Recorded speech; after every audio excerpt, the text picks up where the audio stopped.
Okay, predictive linguistics.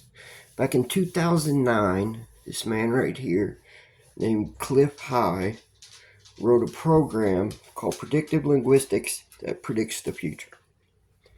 Now, back in 2009, when they ran this program, there was a temporal event that was going to happen in 2024 for this stuff to happen. And that temporal event was a podcast with Joe Rogan and Donald Trump. Now, back in 2009, Joe Rogan just came off of like Fear Factor, and he was like a spokesman for the MMA. His podcast just started. It was not a big thing. So for this to pick this temporal event to happen is pretty amazing. But 39 days from the temporal event, the podcast with Joe Rogan and Trump, something major UFO wise is going to happen in the next month.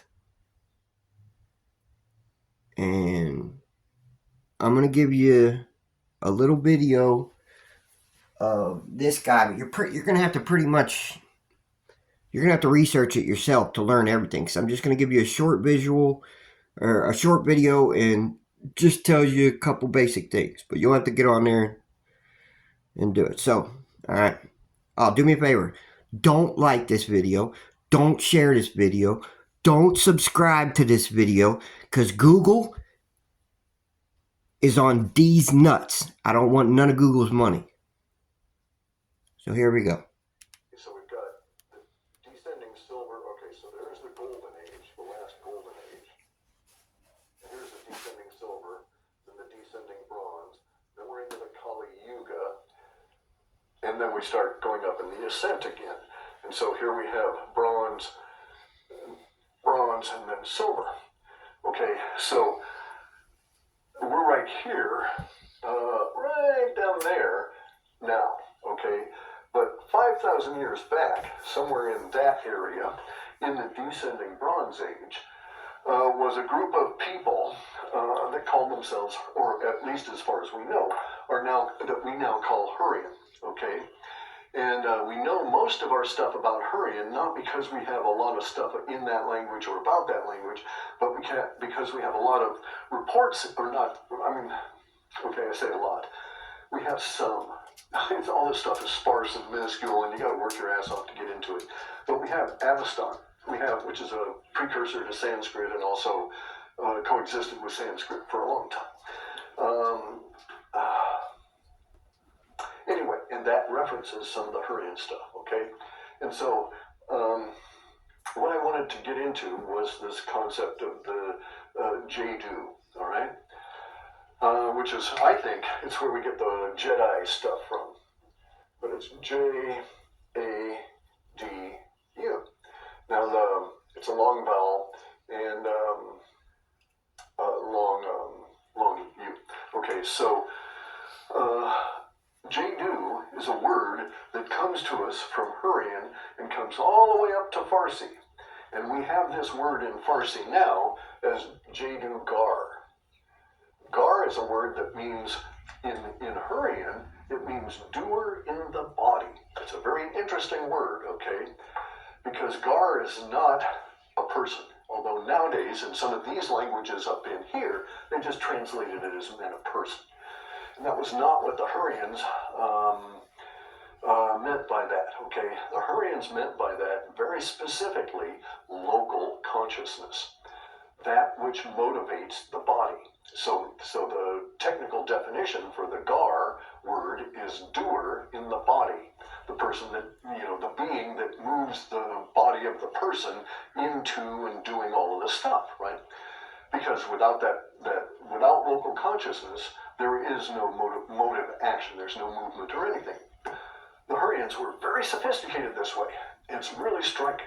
Okay, now it's not a mystery to me because I know that they were coming from a much more advanced age and that we were all dropping down into the stupid years of the Kali Yuga down here.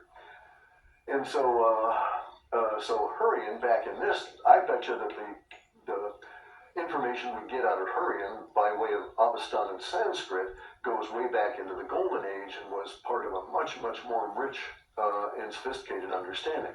But anyway, so these primitive people, the Hurrian guys, had a very complex understanding of what we would think of as like metaphysical shit, okay? And in Hurrian, they defined a spot, a space, okay? It's not a place, or it is a place,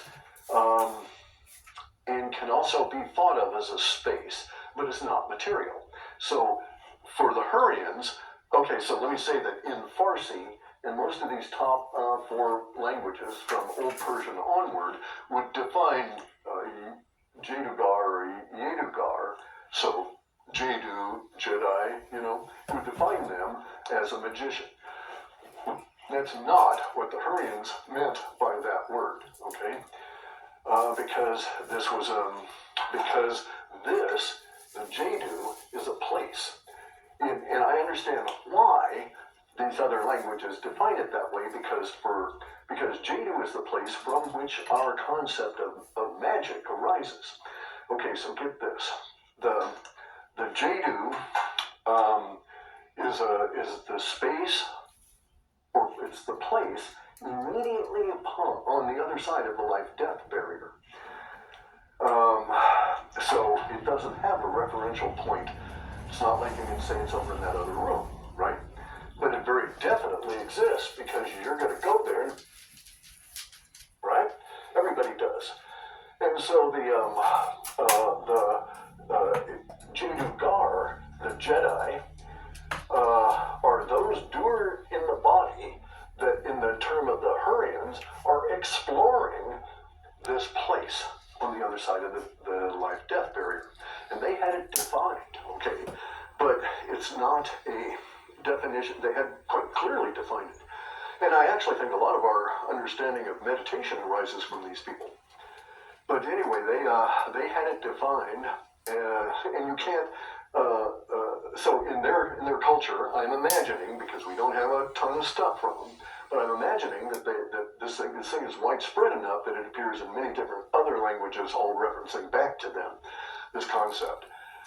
But I'm imagining that it was widespread enough that the word was would be taken as basically a socially understood reference. So you could say, oh, where's your cousin? Oh, he's thinking about doing a trip in the Jadu, and that would make sense to somebody, right? But anyway, the Jadugar were the people that explored this area on the other side of the life and death barrier. From my reading, I'm pretty convinced that that's the same place that I call hyperspace, that I explored with psychedelics. The Jadugar were defined as those people that had a space in time, okay? And that space was 33 hours. And so there's a lot of, we have 33 segments in our spine. The Freemasons and all these people get all bent out of shape about the number 33. David Wilcott goes crazy about it. All these kind of people, right? It's supposedly a power number and this kind of thing. Anyway,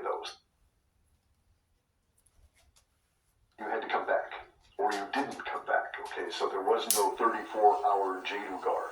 All the Jadugar made it back within 33 hours. There's reasons to suspect you cannot come back if you're there longer than 33 hours for a lot of different reasons. But these people were mapping it out.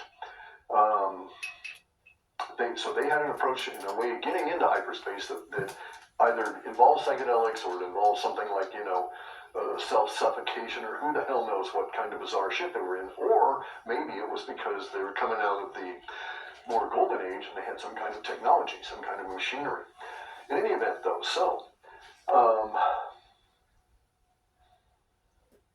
this idea of Sorry, I just got some new bud. I didn't know I was blowing smoke. getting new forms of measurement, a new understanding of what is still currently thought of as Cartesian space, but getting a new understanding of that, such that this understanding converts that complicated understanding of our three-dimensional space into a complexity, is also tied in to all of this shit here. Okay, so